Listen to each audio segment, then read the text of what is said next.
Hello everybody, my name is Lynette and welcome to my garden. If you're new here, let me give you a little bit of the lay of the land.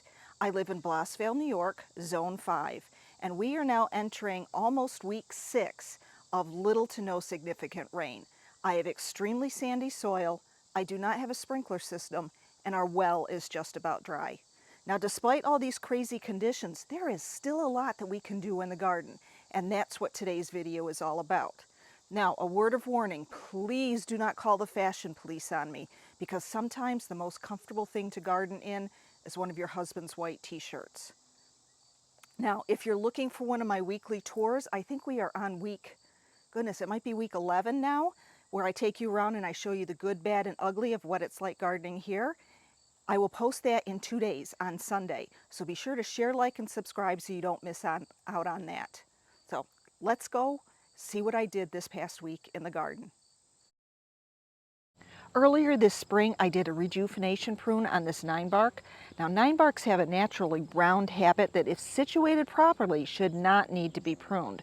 Unfortunately, this one has gotten much bigger than the tag said it would, and last winter it sustained some damage from the snow. I cut it back to about a foot, expecting it to flush back this year at around 3 feet. It certainly surprised me by sending shoots up between 5 and 6 feet tall. Knowing that it would once again suffer from winter damage because of this gangly new growth, I'm going to trim it back to about 3 feet. I realize I'm sacrificing next year's flowers, but I think creating a sturdier shrub is more important. I love my daylilies. Their colorful blooms are the highlight of the July garden. They're quick multipliers, drought tolerant, and easy care. However, the foliage can start to turn brown by mid-August and require a little tidying. The first thing I do is remove the scapes. You can cut them down to the ground or be lazy like me and wait until they are dried up and easy to pull off. Then it's down on all fours to remove any dead foliage. Some people will cut the foliage down with hedge clippers. I've done that in the past, and if I had a longer growing season, I can see the benefit of it. But I'm just going to clean them up and let them keep growing as they are. Something as simple as removing all the dead daylily foliage makes the garden feel more lush and less stressed. I decided to use the same philosophy on the Armenian basket flowers. I did deadhead them earlier in the season, and now the tips are starting to turn a little bit brown. Instead of cutting the plants all the way to the ground like I normally do, I'm just going to let them stand, and I'm not going to stress them out by expecting them to push some new growth. At least by leaving them up there, it is providing a little bit of shade on the soil and preventing some of that evaporation that those plants in my garden really cannot afford at this time. Moving through the garden with my pruners in hand, I'm deadheading things like hosta flowers or removing dead and dying plant material. For low-hanging and dead crabapple branches, I need some loppers, and I figured I would tackle the water sprouts while working under the trees. Crabapples will naturally produce an abundance of water sprouts because they have a large number of dormant buds growing along the branches.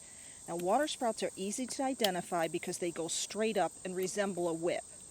They are non-productive, meaning they do not fruit or flower, and if left alone they will create a thick, tangled mass of growth that can inhibit air circulation. It's very common to wait until mid or late winter to prune off the water sprouts because that's normally the time that you're pruning fruit trees. Or you can prune in mid to late summer when energy reserves are low and the tree is less likely to waste energy producing those new water sprouts. In my garden, crabapples always seem to have water sprouts. They're thought to be caused by stress. You think maybe a drought? Or heavy pruning. You never really want to take more than 25% off of a tree at a single time. These centurion crabs seem to have more water sprouts than the prairie fires that I have out by the road. When removing the water sprouts, make sure you cut as flush to that original branch that you can. That will help prevent some of those dormant buds from starting to sprout again. You can apply a product like Sucker Punch to prevent new sprouts from forming in that area. However, Sucker Punch will not prevent sprouts from forming on other parts of the tree. So to be perfectly honest, if the tree is always going to produce sprouts, I'm not going to waste my time putting Sucker Punch on.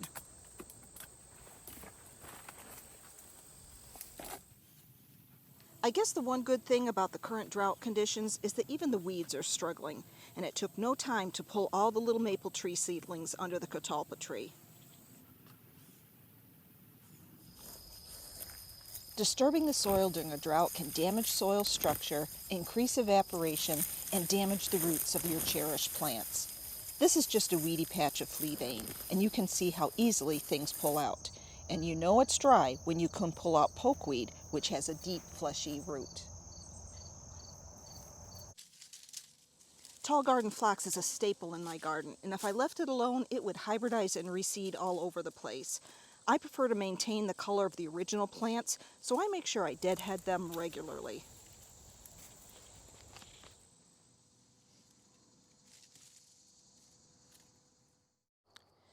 August is the perfect time to get out and start dividing your bearded iris. And I have a small section here that has been neglected for years. It hasn't really bloomed as well as I would like, and that's probably because the rhizomes have become planted too deep, and there's a whole bunch of weeds in here that I don't like. My plan of attack is going to be to dig the whole area out. I'm going to filter out the rhizomes themselves, and I'm going to replenish the soil with some bag soil that I have just laying around. The soil that I dig out I consider contaminated because it has a whole bunch of sheep sorrel roots in it. And sheep sorrel, if you leave a little bit of root in the ground, it will sprout.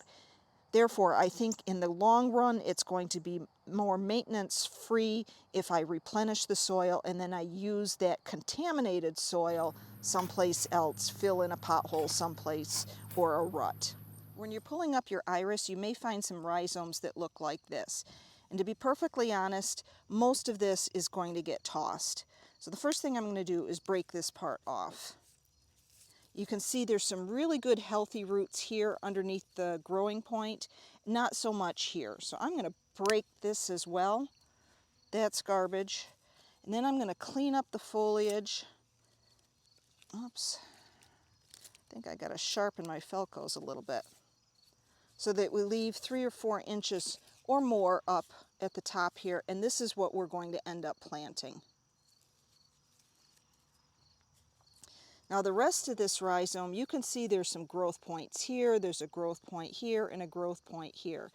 You could break that off and plant that. It would probably mature maybe in 2 years. So I'm just going to give these parts away. Somebody will want them and they'll make them grow and they will be happy.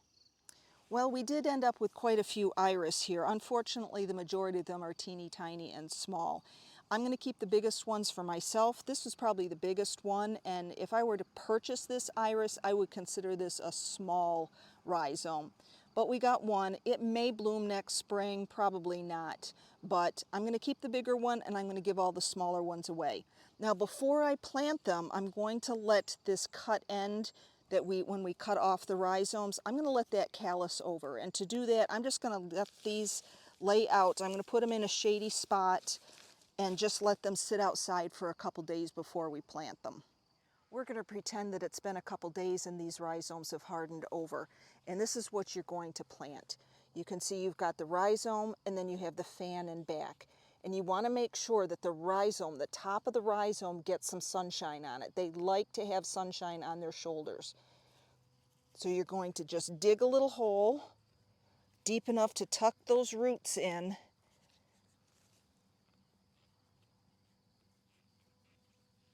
And then just firm the soil around it.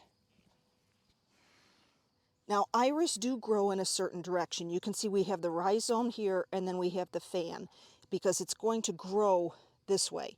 So you don't want to take a rhizome and say plant it here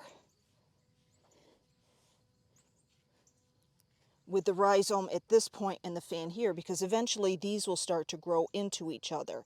By planting it this way, they're all going to grow in the same direction and you won't have to divide them as often. After over 5 weeks of little to no rain, watering has become a necessity, and to be honest, the novelty has run out. It's a lot like shoveling that first snowfall of the season. At first it's exciting, then you try to make it fun, and then you're just plain sick of it.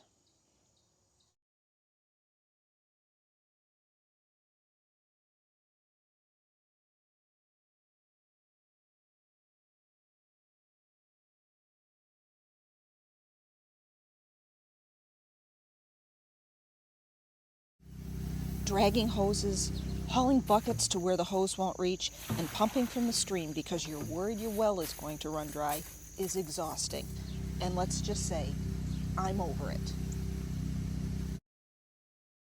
Typically, I do edging in the spring.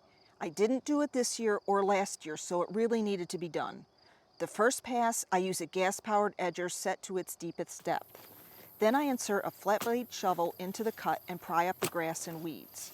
The trench I make is easily 6 to 8 inches deep.